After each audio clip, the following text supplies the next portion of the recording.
Hey guys, how's it going? Let's quickly discuss about how we can be positive and be hopeful while diagnosed with a terminal cancer. This is a question that was asked yesterday in one of my gardening posts because I was gardening and there's a tree branch that had fallen and it shook my life yesterday because that's a lot of work to take care of the tree branch.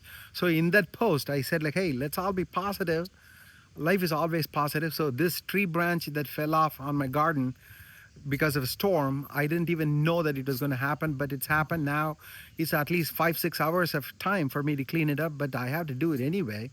So I said like, let's look at the cup as half full and then get to work and do it.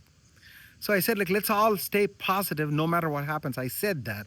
And then there are a few comments to that post, and one lady had asked me a question. She said like, how can I be positive while I've been diagnosed with cancer?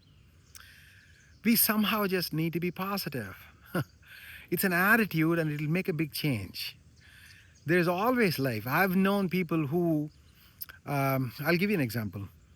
This is my friend's mother. She lost one of her legs because she had bad peripheral artery disease. So, there was dry gangrene. So the doctor said, like, hey, we need to take this foot off. And then they did the amputation below the left knee. And then, since there was not good blood circulation to that amputated stump, that didn't heal.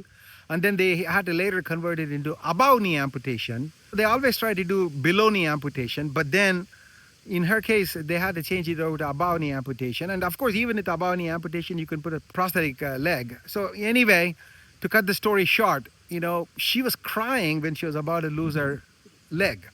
And then finally, that's what happened. And then few months after the surgery and few months after the healing process and everything, slowly she started having a smile on her face. She said like, you know what, I'm thankful to the Lord.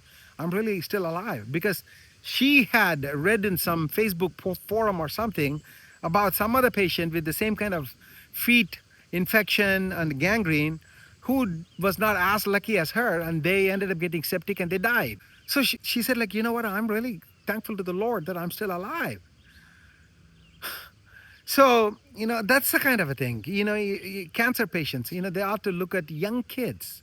Did you guys know that, some of the young kids can end up with cancer? Like medulloblastoma. I'm not a cancer specialist, by the way. I know a little bit about these, and I think medulloblastoma is a leading cause of mortality in young kids.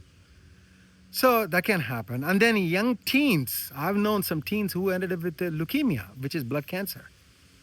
So, and many of them could be terminal. So look at those young people who have a cancer. So when you look at them, and let's say that you're 45 years old and you got diagnosed with the breast cancer, and you look at somebody who had a cancer at 15 and they're going through chemo and everything, then we should say like, you know what, at least until 45 years of life, we got a good life. And look at those kids. Or look at a 3-year-old who's got a brain cancer, 3-year-old young kid. So life is great, guys, and we got to stay positive no matter what happens. And this is, a much better time to live now than 100 years ago. And 100 years ago was a much better time to live compared to 200 years ago, because science keeps on improving. And now in cancer chemotherapy, they don't even do much of a chemotherapy anymore. It's all about the monoclonal, antibodies. These antibodies are injected and they're targeted therapy. It's amazing. Many of these are just subcutaneous injections that the patients can inject themselves. And of course, they do have side effects, but they don't have the terrible side effects of chemotherapy. So, the monoclonal antibody treatment is just much better than the chemotherapy. And of course, monoclonal antibodies cannot be given as a pill. If it was only given as a pill, it would even become much more convenient. But, believe me, they would find a way to really start giving it as a pill. Right now, it's all injections, either intravenous injection or subcutaneous injection. But down the road, it's going to change. Just let's be positive. Down the road, these cancers are going to become like, chronic illnesses like diabetes, hypertension.